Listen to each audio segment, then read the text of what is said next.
So I greet you all. My name is Olaniyi Tobi Emmanuel, and I'm here to make a presentation. I'm a PhD student at Kennedy Center, and I'm here to make a presentation on the socio-ecological trade-offs, balancing waterfowl and community needs in antebellum rice fields. These are the contents and the flow of my engagement this afternoon. As we've all known that the coastal rice fields are based on previous researches that are rich in historical significance and vital for managing waterfowl populations, are now threatened by rising sea levels. Previous presentations have ascertained that, which necessitates innovative management strategies to balance ecological and community needs. And I'm going to explain the context of community in my next slides. It's good to know what socio-ecological trade-offs, just a form of reminder, because we are all experts, that is involved balancing benefits and risk among interdependent social and ecological elements. And in balancing these benefits and risk, these are three main issues that are usually involved with socio-ecological integration. And looking at the fulcrum, data unavailability form the basis. The next, we have complexities in theoretical framework and also complexities of system components. And that is why I'm here this afternoon. It's not that from my little background work, it's not that we don't have data, but the data are scattered. And there's a need to bring this data together. And I know that we are experts and major stakeholders. And in our archives, we have this data. And the question is, how can we get this together? So I know that the problem number one will be partly resolved today. Then that takes us to the next issues, which this project stands to resolve. Then, in order to integrate this data, there's a need to understand the concept of socio-ecological systems, which is a complex one, is an adaptive one that involves social and ecological components interacting together in a dynamic way. And this requires integrated management system for sustainability. And this, at glance, explains the schematic framework on understanding this concept, because it's very important to solve this socio-ecological integration of data in antebellum rice fields. Looking at this, we have the waterfowl forms an element under the biotic, and we also have under the social subsystems, we have the individual where the general public comes in. We have the communities that the Golekudichi, I hope I pronounce it well, though they are from my side in West Africa.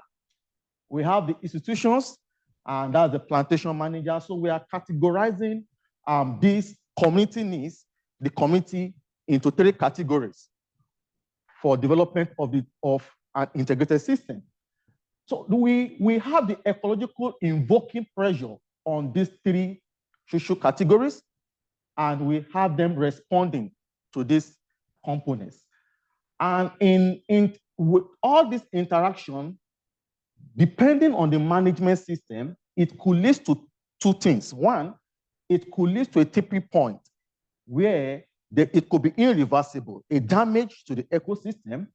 And two, once the appropriate management is used, it could bring about a resilience point. And that is what this project stands to achieve a resilience point.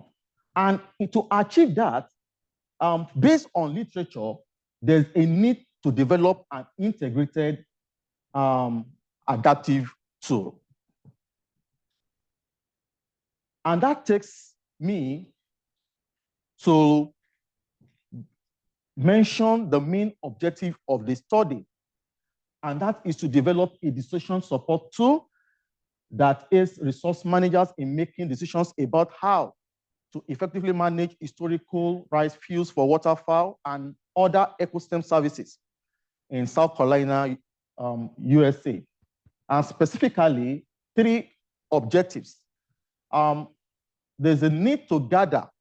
So we want to gather, integrate, and assess published and unpublished data covering ecological and social aspects of preserved and breached rice fields dating back to the antebellum period in South Carolina, USA. And secondly, to evaluate the approaches, achievements, and shortcomings of rice fields restoration projects within the study area. And thirdly, want to develop a risk-benefit matrix profile and decision support tool to assess the environmental and social pros and cons of abandoning these historical rice fields reservoirs, maintaining them, and proposing alternative management actions.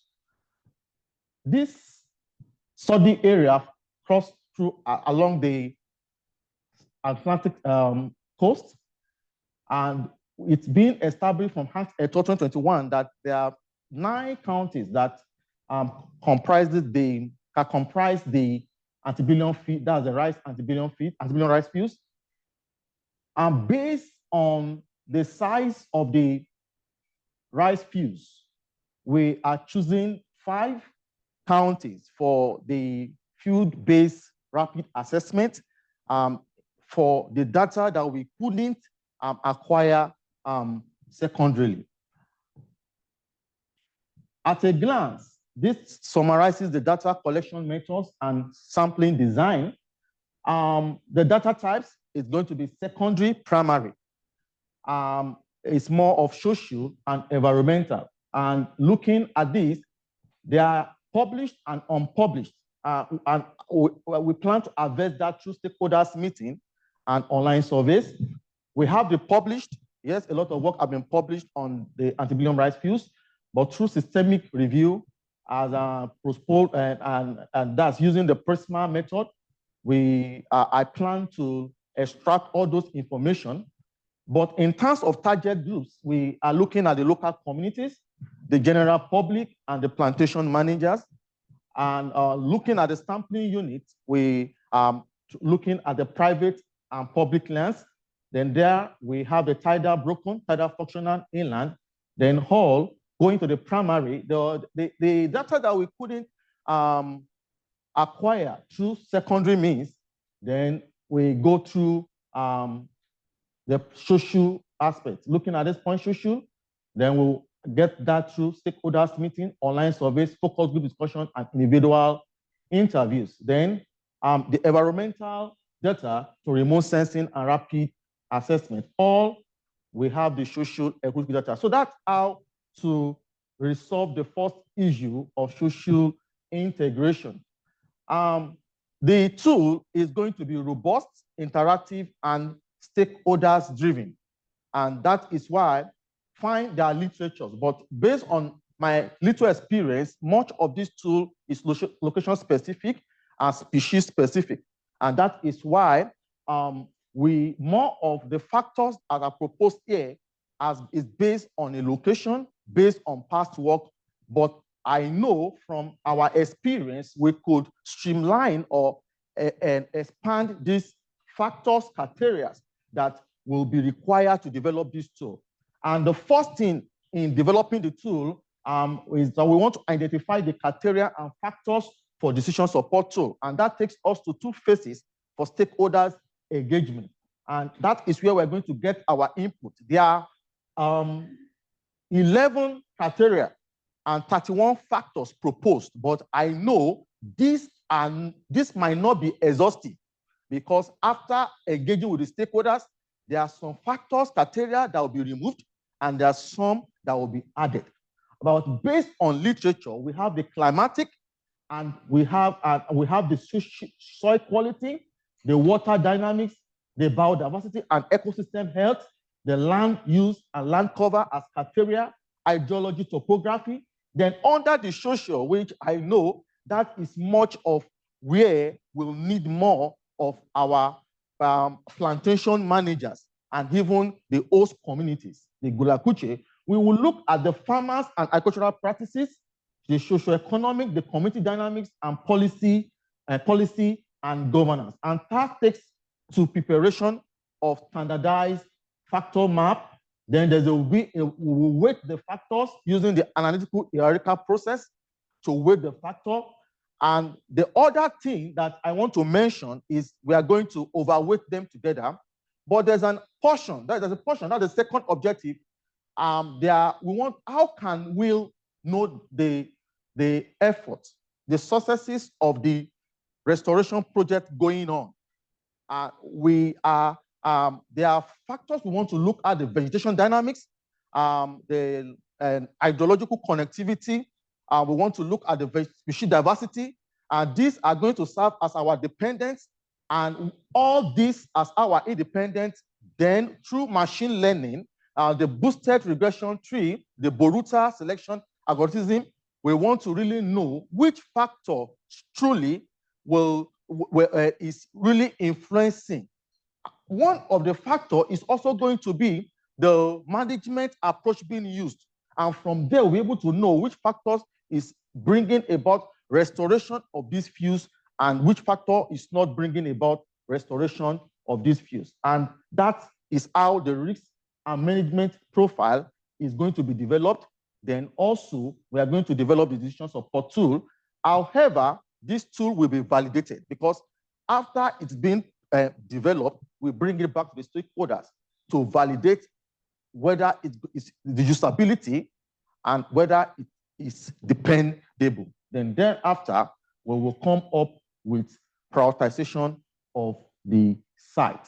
The practical application is that the tool is going to enhance conservation efforts in antebellum rice fields, is going to guide restoration, is going to involve community because that is very important. It's going to be developed in order to bring about effective waterfowl management and improve wetland resilience. Thank you very much.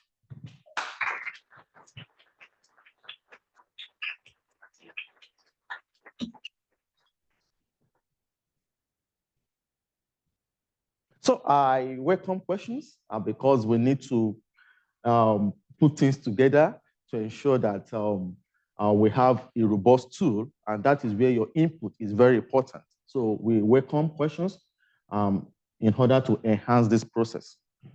Thank you. Questions? Would it be possible to get a copy of that? Because I can't see it all to read it, sure. And I can't understand all of what you say. Oh, the accent. Okay. Yes, it's possible. What's your timeline on this? When you're gonna? The timeline is 2 years. 2 years, and the time I started clicking. So this is in development. It's not finished. No. Is the commencement of the process. Yeah, because we need to first have a meeting with the stakeholders. We need to set the objectives right, because sometimes one of the species, I told you that it could be species specific. We are looking at ranking the species based on the species that require high conservation efforts. Secondly, the species that require high management effort, and also the species that people enjoy to view, to cite. That's the cultural services, tourism, ecotourism. So we're looking at that. That's cultural ecosystem services. So those are the three categorization of what we want to look at. So the tool is going to target these three main categories of species. Yeah. Jim, just a comment. You and I have talked about this before, but we really need decision-making tools, particularly that can be put forth to the regulatory arena. I often talk about dealing with emerging new realities, but we have a 1970s based regulatory framework. Comes out of the Clean Water Act. And so it's really, really hard to push the buttons at Corps of Engineers and at state regulatory levels to get them to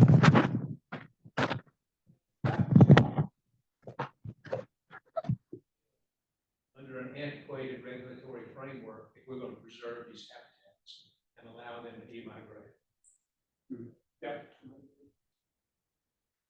So I hope that this is where we're headed with this in the beginning stages. Right. Yeah. So yeah, Tobi just started like May 26th. So he's only been in country for like 6 weeks, but he's making progress here. So Yes, he is. Anybody else?